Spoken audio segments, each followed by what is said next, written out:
Hey guys, welcome back to my channel. It would mean a lot if you spare a second and subscribe to my channel. So उन सभी प्यारे प्यारे लोगों को तहे दिल से शुक्रिया जो लोग मेरी वीडियोस देखते हैं, लाइक करते हैं, शेयर करते हैं एंड जिन लोगों ने मेरा चैनल सब्सक्राइब किया उन सभी प्यारे से लोगों को तहे दिल से शुक्रिया।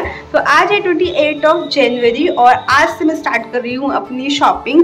मतलब शॉपिंग वाले व्लॉग आपने देखे होंगे। मेरी फ्रेंड की शादी है तो उसकी शॉपिंग के लिए मतलब उसकी शादी के लिए हम बहुत ज़्यादा एक्साइटेड है और बहुत अच्छे से शॉपिंग वगैरह कर रहे थे। तो अभी उसकी ऑलमोस्ट शॉपिंग डन हो चुकी है और आज से मैं स्टार्ट कर रही हूँ अपनी शॉपिंग करना। और मतलब अभी 1 महीना भी नहीं बचा और मुझे इतने सारे आउटफिट रेडी करने हैं, मतलब 3-4 आउटफिट रेडी करने हैं जो भी फंक्शन है उसके लिए। तो मैं सोच रही थी कि मैं कुछ आउटफिट ऐसे लेके आ जाऊँ, कुछ आउटफिट ना मैं ऐसे ना स्क्रैच से बनाऊँ। मतलब मेरे को कुछ हेड आइडिया चल रहा है 1-2, तो मैं सोची थी मैं उसके अकॉर्डिंग अपना आउटफिट रेडी करूँ। तो मैं उसी के लिए मार्केट जाने वाली हूँ, तो इसलिए मैंने सोचा आज मैं ब्लॉग बना लेती हूँ और आप लोगों के साथ भी शेयर कर दूँगी कि मैं क्या क्या चीज़ें कैसे कैसे कर रही हूँ में। और ये मेरे मुकेश जी बाबू थे जो अब ऑलमोस्ट चले गए, थोड़ा थोड़ा ये अपना निशान छोड़ के गए हैं। तो मुझे नहीं पता कि क्या करना है, आप लोग कमेंट करके बताना अगर आप लोगों को कुछ पता है कि मैं क्या लगाऊँ। ये इतना गंदा लग रहा है फेस पे, मुझे आज तक कभी पिंपल हुए ही नहीं है, बट कभी हुआ भी है रेंडमली, एक आध हुआ है टीनेज के टाइम पे, तो वो अपने आप ही चले जाते थे। मतलब इतना गंदा स्पॉट किसी ने नहीं छोड़ा आज तक, ये पता नहीं कहाँ से क्यों ही हो गया है शादी के टाइम पे। तो अभी तो ये कम हो गया है मतलब, लेकिन दिख रहा है फिर भी। तो कमेंट करके ज़रूर बताना।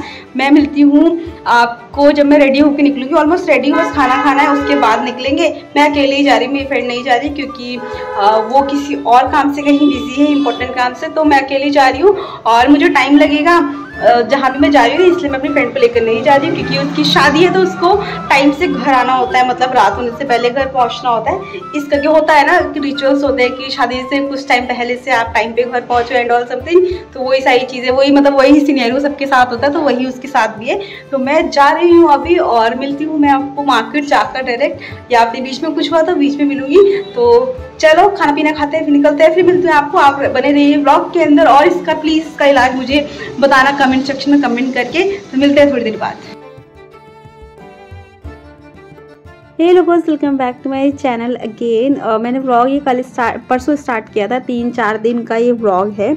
और मैंने सोचा था मैं बहुत एक्साइटमेंट के साथ में व्लॉग स्टार्ट किया था क्योंकि बहुत सारी चीज़ें थी जो करनी थी। आपको पता है घर में शादी है मेरी फ्रेंड की, तो उससे रिलेटेड बहुत सारी चीज़ें थी जो मैंने सोचा था मैं कैप्चर करूँगी, उन मेमोरीज़ को एक फेम करूँगी ताकि वो हमेशा मेरे साथ है। जब भी मुझे देखना हो तो मैं पलट कर देखूँगी, हाँ जब मेरा टफ टाइम था या मैं जब खुश थी तो मैंने चीज़ों को किस तरीके से हैंडल किया और कॉन्फिडेंट फील कर पाऊँ चीज़ों को देखकर। बट ऐसा होता नहीं है जो हम सोचते हैं। सडन क्या हुआ कि मम्मी को मैं हॉस्पिटल लेके गई थी। मैंने आपके साथ शॉर्ट वीडियोस शेयर की थी, मिनी ब्लॉग शेयर किया था। उसमें मैंने मेंशन भी किया था कि बच्चों की फीडिंग का टाइम हो गया, इसलिए मम्मी को घर लेके आई हूँ मैं, ताकि मैं बच्चों को फीड कर दूँ, मम्मा को खाना खिला दूँ। उसके बाद में मम्मा को दोबारा स्कूटी से लेके गई। अगर आपने मिनी ब्लॉग नहीं देखोगे तो आप प्लीज़ देखना, मैंने इसमें बाकायदा मेंशन भी किया है। तो ये बच्चा भूरी का बेटा है जिसको नाले में किसी ने ड्रॉप किया था। आपने कुछ पुराने व्लॉग्स में अगर देखा होगा तो आपको याद होगा, ये उसी का बेटा है, इसका नाम टिल्लू है। तो हुआ क्या, मैं मम्मी को लेकर गई थी हॉस्पिटल और पीछे से मैं मॉर्निंग में खाना नहीं दे पाई थी, तो खाना खाने के लिए ये रोड पे आगे की मतलब हमारे घर के फ्रंट वाले गेट की साइड आया। वहाँ पे ये बैठा होगा कि मैं आऊँगी, मतलब मेरा वेट कर रहा होगा मेरे आगे वाले गेट के वहाँ बैठकर। बट किसी ने गाड़ी बैक किया होगा, कोई अंधा इंसान जिसको दिखा नहीं, इतना बड़ा कुत्ता उनकी लैंग्वेज में।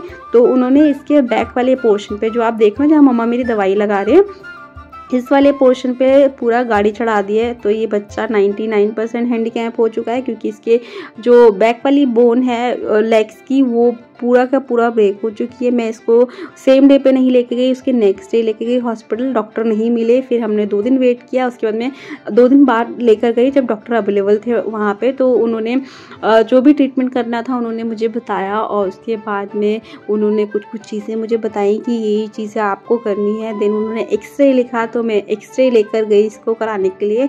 एक्सरे कराया, ये एक्सरे वाली जगह पे ही मैं बैठी हुई थी जहाँ पे मैंने इसका एक्सरे कराया था। दोनों लेग से एक्सरे हुआ था। डॉक्टर ने मुझे बोल चुके थे कि आप या तो उन्होंने एक्सरे से पहले बोल दिया था कि बच्चा आप चल नहीं पाएगा, बट आप एक एक्सरे करा लो ताकि फर्दर जो ट्रीटमेंट है वो हम कर सके अकॉर्डिंग टू रिपोर्ट्स। तो यहाँ पे मैं वही वेट कर रही थी और आप मेरे फेस से देख रहे होंगे क्योंकि मैं बहुत ज़्यादा अपसेट हो गई थी। मैं अकेली थी वहाँ और मैं चीज़ों को मैनेज नहीं कर पा रही थी क्योंकि डॉक्टर ने बोल दिया कि ये बच्चा चल नहीं सकता है। इसका बहुत बड़ा ऑपरेशन होगा जिसमें इसको रॉड डालेंगे हम इसके लेग्स में, क्योंकि मल्टीपल फ्रैक्चर्स हुए हैं। उसकी जो एक्सरे की क्लिप है ना, मैं लास्ट में अगर होगा मेरे पास या मेरे से हुआ तो मैं कर दूँगी, क्योंकि मेरी हिम्मत नहीं होती है वो बार बार देखने का, और एडिटिंग करते हुए आपको पता है बहुत बार देखना पड़ता है। तो ये बच्चा देखिए अभी ये वॉक नहीं कर पाएगा, ये इस तरीके से वॉक करता है, मतलब 30-40 सेकंड से ज़्यादा ये वॉक नहीं कर पा रहा है। ये थक जाता है, बैठ जाता है, फिर जाता है, मतलब सुसु पॉटी भी बहुत ही मुश्किल से कर पा रहा है ये।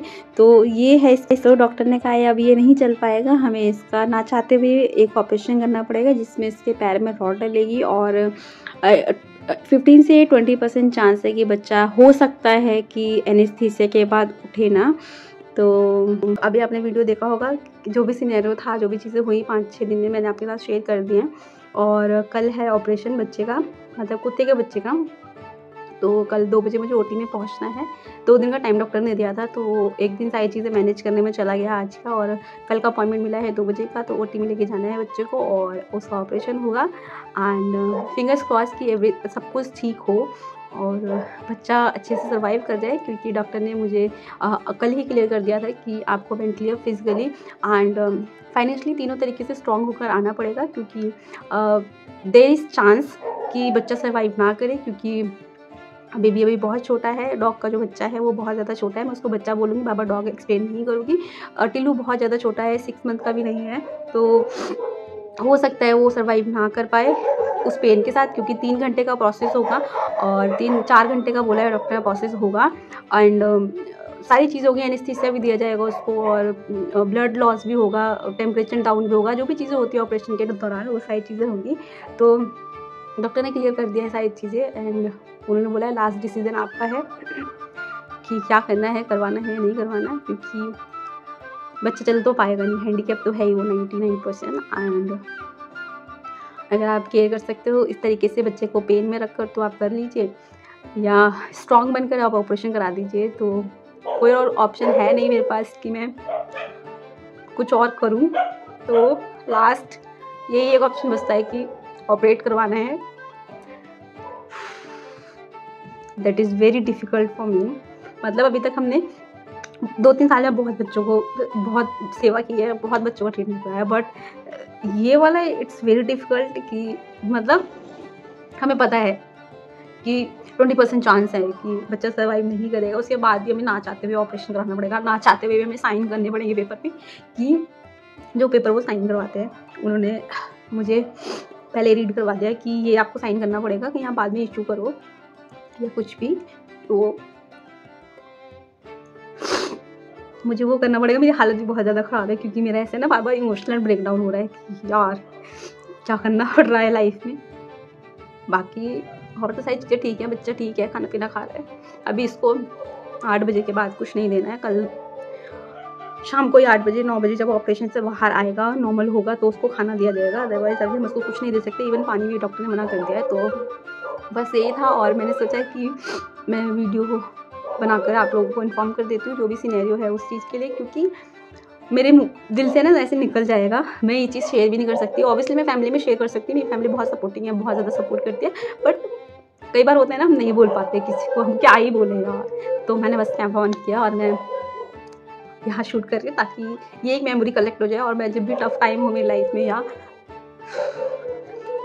कल जो भी होगा अच्छा ही होगा, आई नो, बट फिर भी एक वीडियो होगा मेरे पास बच्चे का कि हाँ मैंने पूरा ट्राई किया बच्चों को सर्वाइव कराने के लिए, और आई नो वो बच्चा सर्वाइव करेगा, फाइटर है वो, बहुत अच्छे सर्वाइव कर जाएगा। तो बस आप समझ जाओ जो मैं बोलना चाहती हूँ, और मैं कुछ ज़्यादा बोल नहीं पाऊँगी। बस ये है कि आप लोगों से हाथ जोड़ के रिक्वेस्ट है यार, जब भी आप राइड करते हो, ड्राइव करते हो, प्लीज़ ओवर राइड मत करो, ओवर स्पीड मत जाओ। आप गाड़ी में अपनी बैठते हो तो प्लीज़ देख लो नीचे उतर के, क्योंकि गर्मी आने वाली है। आपकी गाड़ी के नीचे कोई है या नहीं है, आप बैक कर रहे हो तो आप प्लीज़ चेक कर लो यार कि कोई आपकी गाड़ी के पीछे बैठा तो नहीं है। आई नो एक कुत्ते का बच्चा है, किसी को लगेगा, बहुत सारे लोगों की इतना क्या रिएक्ट करना है, कुत्ते का बच्चा है, बट जो लोग फील करते हैं ना उन लोगों को फील होता है। जब आपको ऐसे सिचुएशन में रोते हुए पूरा टाइम कोई दिखता है ना तो बुरा लगता है। मुझे नहीं पता, मुझे तो लगता है, बहुत ज़्यादा लगता है। आपको मेरी आवाज़ से भी फील होगा कि मैं बहुत ज़्यादा ऐसे इमोशनल हो रही हूँ अभी भी। बट ठीक है, सब ठीक होगा। तो प्लीज़ आप राइड करते हैं, जो भी करते हैं, गाड़ी चलाते हैं, प्लीज़ तमीज़ से चलाइए। देख लीजिए आपकी वजह से कोई हैंडीकैप हो सकता है, कोई पूरी लाइफ प्लेन में निकाल सकता है, कोई मर सकता है। तो प्लीज़ देख लीजिए। इट्स नॉट अबाउट कुत्ते का बच्चा, जानवर का बच्चा, आपका बच्चा भी हो सकता है, आप भी हो सकते हो। आपके घर में आपके फैमिली मेम्बर्स जो हैं वो वेट कर रहे हैं, आपकी मम्मी पापा, दीदी भाई बहन सब आपका वेट कर रहे होते हैं। तो तमीज़ से गाड़ी चलाइए। गाड़ी दे दी है इसका मतलब ये नहीं कि आप उसको उड़ाएंगे रोड पर। प्लीज़ तमीज़ से गाड़ी चलाइए, क्योंकि आपकी फैमिली आपके लिए वेट कर रही होती है। और हम जैसे लोगों को बहुत कुछ फेस करना पड़ता है जो ये सेवा कर रहे होते हैं इसको लेकर, क्योंकि